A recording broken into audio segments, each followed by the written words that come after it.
শতাংশের দল থেকে ৩ জন বিধায়ক, আর এর মধ্যে 10 বছরের মধ্যে বাংলার মাসলান দখল। এক প্রকার স্বপ্নের উত্থান বঙ্গ বিজেপির। বঙ্গ জয়ের স্বপ্ন পূরণের অন্যতম পুরোধা ব্যক্তিত্ব যে দিলীপ ঘোষ, তার আলাদা করে বলে দিতে হয় না। 2016 রাজ্য রাজনীতিতে পা রাখেন দিলীপ ঘোষ। সেই সময় রাজ্যের তৎকালীন পুর ও নগর উন্নয়ন মন্ত্রী প্রশ্ন তুলেছিলেন, কে দিলীপ ঘোষ? এরপরের বিজেপির রাজ্য সভাপতি হিসেবে দায়িত্বভার গ্রহণ। তার নেতৃত্বেই 3 বিধায়ক পায় বিজেপি। জেতেন তিনি নিজেও। খড়গপুর সদর থেকে হারান কংগ্রেসের জ্ঞান সিং সোহনপালকে। এরপর সংগঠন তৈরি করতে রাজ্য জুড়ে ছুটে বেড়ানো নিয়মিত ঘটনা হয়ে দাঁড়িয়েছিল দিলীপ ঘোষের। সেই সময় তৃণমূল কংগ্রেস সরকারের বিরুদ্ধে ব্যাপক আকারে হিংসা চালানোর অভিযোগ উঠেছিল।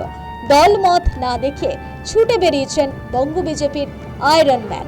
2018 পঞ্চায়েত নির্বাচনের সময়ও একের পর এক হত্যার অভিযোগ উঠছিল। মেরে দেহ ঝুলিয়ে দেওয়ার মতো অভিযোগ উঠেছিল। সেখানেও পৌঁছে গিয়েছিলেন দিলীপ। পরিশ্রমের ফসল পান 2019-এর লোকসভা নির্বাচনে। তার নেতৃত্বে প্রথমবারের মতো বাংলা থেকে 18 জন সাংসদ পায় বিজেপি। আর এর 2 বছরের মধ্যে 21-এর বিধানসভা নির্বাচনে 77 জন বিধায়ক নিয়ে প্রধান বিরোধী দল হয়ে ওঠে বিজেপি। এরপর সভাপতি পদ থেকে সরে গেলেও সাংসদ হিসেবে কাজ করছিলেন দিলীপ, ছিলেন সাংগঠনিকভাবেও। কিন্তু সবটা ঘেটে যায় 24-এর লোকসভা নির্বাচনে। মেদিনীপুর থেকে সরিয়ে দল তাকে লড়তে পাঠায় আসানসোল দুর্গাপুর কেন্দ্রে। জয় না পেলেও কড়া টক্কর দেন নিকটবর্তী প্রতিদ্বন্দ্বী তৃণমূলের কীর্তি আজাদকে, কিন্তু ওইটুকুই। এরপর বিজেপিতে কার্যত কোণঠাসা হয়ে পড়েন দিলীপ। কোনো কর্মসূচিতে সেভাবে ডাক পেতেন না।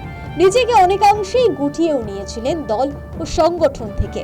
দলের সঙ্গে কার্যত ঠান্ডা লড়াই শুরু হয় তার।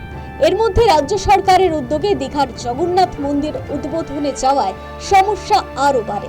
শেষ পর্যন্ত দলের সঙ্গে ঠান্ডা লড়াই পর্ব মেটে কেন্দ্রীয় স্বরাষ্ট্রমন্ত্রী অমিত শাহর হস্তক্ষেপে।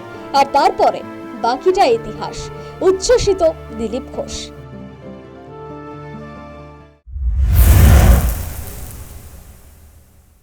খড়গপুরে বিজয় উৎসব, ঐতিহাসিক র্যালি, জনতাকে ধন্যবাদ দিতে পেরেছি। আর এখান থেকে প্রথমবার মন্ত্রী হয়েছে অনেক বছর পরে। মানুষ রাস্তায় নেমে আনন্দ করছে।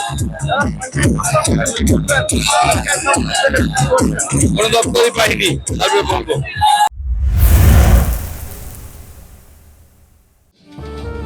মন্ত্রিত্ব লাভের পর রবিবার খড়গপুরে ফেরেন দিলীপ ঘোষ। কৌশল্যা মোড় থেকে চাঁদমারি মোড় পর্যন্ত বিশাল বিজয় মিছিল করেন তিনি।